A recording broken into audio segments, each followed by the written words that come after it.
From the AM/FM 24/7 radio network, broadcasting from AM and FM stations around the country. Welcome to the Small Business Administration award-winning School for Startups Radio, where we talk all things small business and entrepreneurship. Now, here is your host, the guy that believes anyone can be a successful entrepreneur, because entrepreneurship is not about creativity, risk, or passion, Jim Beach. And welcome back to School for Startups Radio. Again, thank you so much for being with us today. I greatly appreciate your time. Again, I want to give my favorite piece of advice. I want you to go home, take the remote control, place it underneath a rock 500 times, throw away the pieces, and never waste time on television again. As an entrepreneur, you are too busy for that. I am super excited to welcome back to the show Dorie Clark. She is an author. She is an educator, a speaker. She writes for a little publication called Forbes and the Harvard Business Review. You don't get any more impressive than that. She also teaches at Duke University. Congratulations to them on their national title, and speaks for clients including nondescript companies like Google, Microsoft, Morgan Stanley, Fidelity, Yale University, an impressive list. She was on the show about a year ago or so talking about her book, Reinventing You. But today she has a new book out called Stand Out, which is perfect for all of us entrepreneurs. It teaches us how to literally stand out from the crowd, something that we all have to do. And I think she is my 103rd cousin. My mother was a Clark, and I think that we are incredibly distantly related. Dorie, welcome back to the show. Thank you so much for being with us today. Cousin Jim, good to be with you. Yes. Do you remember that? Do you remember that my mother was a Clark? That's right. I love it. We'll trace it all back. We're probably all related to A.J. Jacobs too. I don't know if you've been following his global family reunion, but he's planning to unite the whole world through family trees. It's going to be good stuff. Well, I got on Ancestry.com and played with it for a while, and I was shocked at how many people I was related to. I ended up being related to the guy with the raccoon hat. What was Bowie? Davy Crockett. David, yes, all sorts of cool people. So anyway, I think if we all go back, we are all related, certainly as humans fighting this fight and as entrepreneurs trying to stand out. Tell us about the book, Dorie. Well, thank you so much. So I discovered really in the course of researching this book, I mean, the reason I wanted to do it, Jim, is that as you guys know, you and your listeners, it is getting harder and harder to stand out as an entrepreneur. I mean, it seems like these days everybody's screaming to have their message heard. We're constantly being barraged with social media and advertisements and information. And the problem is, even if you have a great product or service, even if you have a great idea, a lot of those ideas get crowded out and the loudest voice wins. And I don't really want to live in a world where the loudest voice wins. I want the best ideas to win, but that is never going to happen unless you give people the tools so that they can really understand how to thrive in this current environment. You have to be strategic in terms of how you promote yourself, in terms of how you do stand out.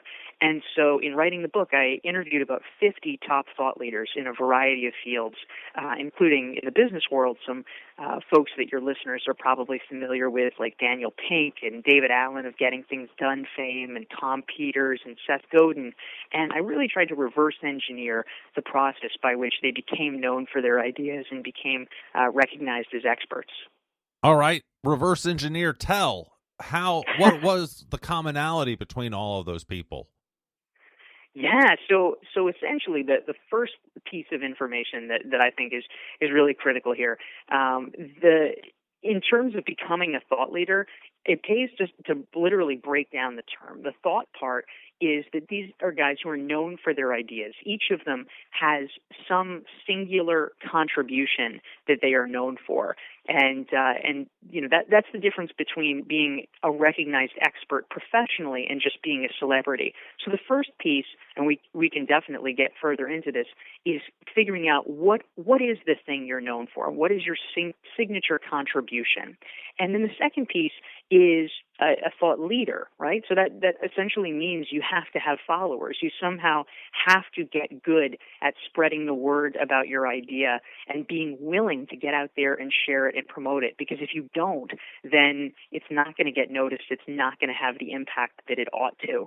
So it's really marrying that piece of having an idea to contribute and being willing to get out there and share yourself. I like the way you did that, breaking it down into two pieces. Let's look at them individually. The first one, though, seems like an incredibly high burden, Dorie. I'm one of those people that believe sort of that all of the good ideas have been taken. You know, the last guy who had an original idea was Imhotep, the guy who designed the pyramids in like 4000 BC. And after that, there have been no new ideas. I'm tired. I have 4,000 guests a month who come on and say, "Ooh, I've discovered social selling." And I'm like, oh, I've already heard this, I'm a new guru on thought leadership, and I've already heard this, So how do we come up with an idea that's unique, original, exciting? Is it possible still in our world of a million people doing all the same things? I think that it is, Jim, and let me share a few strategies with you about ways that some of your listeners might be able to take this into their own lives. So the first strategy is literally just combining fields, and here's what I mean by that. It is actually, if you are operating within the confines of a particular discipline, it's very hard to really innovate and come up with something new, because your entire frame of reference is going to be dictated by this, field that you're in, by the precepts of that. But if you actually reach just a little bit outside and create a mashup, new possibilities begin to present themselves. So, clearly, School for Startups, a lot of your listeners will be familiar with The Lean Startup by Eric Ries, yep. Big best-selling book a few years ago. And, where did that come from? Well, essentially, Eric Ries took the world of entrepreneurship, of startups, and he intermingled it with lean manufacturing principles, which is about as old school as you can get. I mean, literally, these are processes used by Toyota to improve factory floor manufacturing. And he took these really disparate things, put them together, and said, wait, these ideas can be improved, can be put to use improving startups. All of a sudden, you have an entirely new lens to look at the tech world through, and it helps revolutionize that industry. So combining ideas is one strategy that just about anyone can use. Another one that I'll just throw out. Stop. Let me ask a follow-up on that. So, I love what Eric did, but I think that it falls short. And so what we try to do here on the show is, the way we're trying to differentiate ourselves is say, not only is lean good, but let's go ahead and say that low risk is good too. And let's take it a step further and say, well, you don't need to be creative either. Just go ahead and copy, borrow, steal someone else's idea and just go start a business. Hyatt, Hilton, days in Marriott. There's nothing wrong with starting a Me Too business. And then I take it a step further and say passion is also irrelevant. Let's reserve passion for the bedroom, church, synagogue, or mosque, and just go out there and start a business. And I try to take all three of the big myths of entrepreneurship. Yeah. You've got to be creative. You've got to take risks. You've got to be passionate. Blow it all away. Say anyone can be an entrepreneur. Is that okay to do, or is that something that's a bad idea? No, I think that's totally legitimate to do. The only caveat that I would append to it, because I think you're exactly right. I mean, there's a million coffee shops in the world. It's not like you need to reinvent the concept of coffee if you want to open a coffee shop. But what you do need to do, what I think every entrepreneur needs to do, is you need to give people a clear reason why they're buying from you and not somebody else. That doesn't have to be an innovation, although it could. But it has to be a reason. And so I think, for something like combining ideas, it's a pretty good reason, because it's a different worldview. It's a different thing. But, another strategy that I'll share, which has actually been, pretty effective amongst the entrepreneurs and thought leaders that I've looked at and studied for Standout, is actually a niche strategy. And so if you want to become a recognized expert in your field, a really good way to start, which I think feels more attainable for a lot of people, is you don't start big. It would be very hard. Just before we started recording, we were chit-chatting about some of the latest political developments. If someone decided they want to be a thought leader in politics and they're starting from zero, that is incredibly hard, because there's so many people that the TV networks could turn to as a talking head. Why would they choose you? But if you say, you know what, I'm going to become an expert in politics in my town or in politics in my community, and you get to know it, you become the go-to person for that. And then let's say you're in a swing state, and so reporters who are covering that state say, oh, he's really knowledgeable about this. Let's talk to him. And because you've mastered that niche, then you become somebody who people are drawn to for broader questions as well. You build that trust, you build those relationships, and you can expand out incrementally. It's the same thing for any kind of entrepreneurs. You create a cupcake shop and say, we have the best cupcakes in the city. People try them, they love them. And then they say, well, you know what, let's try her coffee. Let's try her muffins and see how that is. And you build a business from it. I like that. That makes a lot of sense. My friend Chris Hanks, who actually I introduced you to a while ago, he's the head of UGA of their entrepreneurship program. He loves to say there's riches in the niches, and I think that's a great strategy. I like that. Do we have any more strategies about building the thought part, or should we move on and talk about how to build the tribe part? Yeah, well, I'll share another one, Jim, that I think some of your listeners might also like, and that is what I call creating original research. And this actually sounds more intimidating than it is, because when I'm saying research, it could mean literally anything. It could mean doing interviews, sort of like a journalist would. It could mean writing up client case studies. It could mean doing a survey. It could mean looking at some data and just crunching the data to see what it reveals.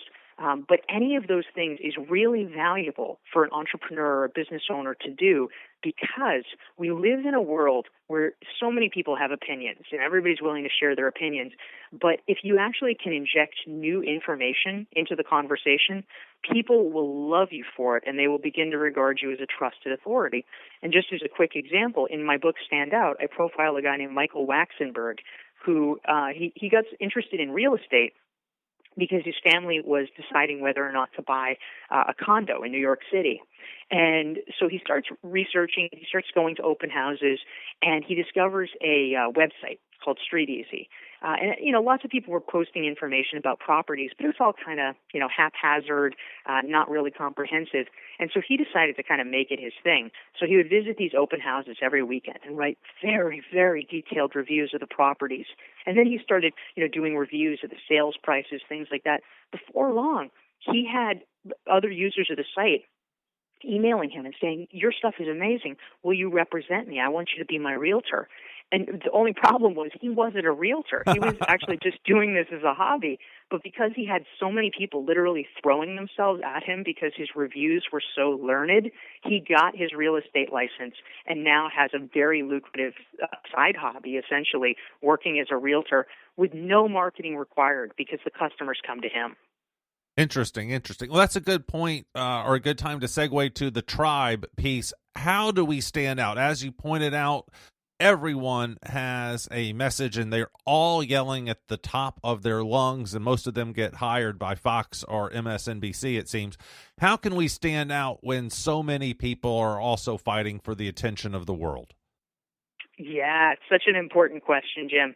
So essentially what I have discovered in the course of interviewing these thought leaders for Standout is that when it comes to building a following around your idea, it is a 3-step process that you need to follow. And you gotta do it in the right order, otherwise things begin to break down. The first step is building your network, which essentially means getting a trusted group of colleagues or advisors around you who can really give you the kind of honest feedback that you need to make your idea better. The second step is building your audience, which is probably the most visible part of marketing. It's, starting to share your ideas through blogging, through speaking, through podcasting, et cetera, and really making yourself findable to other people. And then the third part, the final part, is where your idea really begins to spread, and that's what I call building a community, because at this point, you are no longer the only one talking about your idea.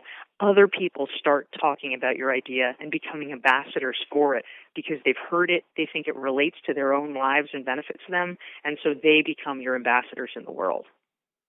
Okay. That seems really difficult, though. That seems like a lot of work. It's just not easy enough, Dorie. That's right. Where's my magic button? Yes, I want a button. I want a reset button for my career. I think it's actually easier than you might imagine, Jim. I think that these are things that we're doing every day, right? I mean, I'm willing to bet that for most of your listeners, they probably already have the beginnings of a good network of trusted colleagues. I mean, it may not be a formal mastermind group, but they probably have some folks that they turn to for advice and suggestions. And, the homework there is just to begin to think strategically about, well, who else would you like on your team? What kind of people? What kind of expertise? And how do you begin to just have a little more of them in your life? Is there someone you can invite to coffee? Is there someone that you can make an effort to build more of a relationship with? And, get those folks on your team so that you can have the right people to bounce your ideas off of. I mean, that would be the first step. All right. What do you do when you get negative feedback? So I'm thinking of a personal situation. Someone wrote a review for my book on Amazon, and they said in chapter 9 there's no specifics, and I was like, I went through chapter 9, I was like, well, there's a specific, and and this one's in bold with a box around it, damn it, and here's another specific, and I was like, you just didn't read the book. I mean, what do you do then when you get negative feedback that you just know is not true, damn it? Absolutely. So two thoughts about this. The first one is, that's why in terms of this first step of creating a real network of support around yourself, the reason you're doing it is because as you increase in prominence, as you get a little bit more visible in your business, there's going to be a critic everywhere. There's going to be people all around who are trying to give you advice. And the real secret is not to listen to 99% of them. Why would you listen to advice from a random guy off the street? What you want to do is listen to advice from a trusted, curated group of people that you actually respect. If, some Yahoo on Amazon is saying your book isn't any good, who cares? If your best friend and your mentor says, Jim, I really think you need to look at this, there's not enough specifics, then you know that he has your best interests at heart. And the message can and should carry a different weight with that. So I think it's really about getting clear on who you should be listening to and who you should be tuning out. All right, that's really good advice. I like that a lot. I'm only going to listen to my mother then. There we go. Exactly. What about the ROI on all of this? How do we calculate if it's even worth our time or not, right? Can I really make a living doing this? Is it designed to be a complete income stream, or should I view this as, tangential fiscally to what I'm already doing? What are your thoughts on that? Well, in a lot of ways, I actually think, Jim, that the idea of striving to become a recognized expert in your field is a form of career insurance. And what I mean by that is that, we all know as things are getting more and more competitive that you really have to justify why someone should be doing business with you or, hiring and employing you as compared to someone else who, almost always there's going to be someone in the world who will do it cheaper. And if you are known as an expert, that gives people the reason and the justification that they need in order to pay more to work with you. And I think that's really key here. I think some people get thrown off by the terminology too because they think, oh, well, this is ridiculous. Why should I even try? It's not like I can be like, a thought leader like Clayton Christensen or, Tom Peters. Like, there's only a handful of them in the world. Why are we even talking about this? But the really key thing here is it's great if you become the world expert in something, but you absolutely don't have to, and that doesn't have to be your goal. What I do think is important is to be the expert in your company at a certain thing, or the expert in your community at a certain thing. If you are a That's plumber, really good. I like that. Being the expert in your community or your company is enough sometimes. Yeah, exactly. I mean, you don't have to be, the world's most famous plumber, but you want to be the plumber that, when a sink gets backed up in your town, everybody says, "Oh, well, call Jim. He's the obvious choice. He's the best one in town." Yes, I do wish that people thought of me when they thought of their clogged sinks. Absolutely. Do you have thought leaders that the community recognizes that you personally just think are complete yahoos? So I actually sat next to one of the top people out there. If I were to mention this person's name, everyone in America would recognize it. I sat next to him at the Star Wars world premiere in like 2001 or 2000 when movie 4 came out, and got to know him personally, talked to him for like an hour, and concluded that, in fact, he is just a shyster yahoo, but he's still incredibly famous. Am I the one wrong there, or is it possible that some of these people are just full of BS? Yeah, I think that over time, the market often, but not always, sorts out people who are full of it. I think that if someone is really sort of recognized and is prominent, and you feel like they're not really up to snuff, odds are what is happening there is that they are disproportionately good at building a following. They're disproportionately good at marketing. And there might be a little germ of something there. I think often the case is that, it's not that they are completely devoid of ideas. There's probably something that got them there. But for a lot of folks, particularly in the sort of business thought leader category, it'll be that the people had one good idea, and then maybe they've written 10 books since then, and there hasn't been anything new in the 10 books. So they're able to coast for a long time on that one thing they did 10 or 20 years ago. So yeah, that is frustrating and disappointing, because some people, they just they keep phoning it in, and the power of their celebrity keeps people wanting to hear them speak or things like that.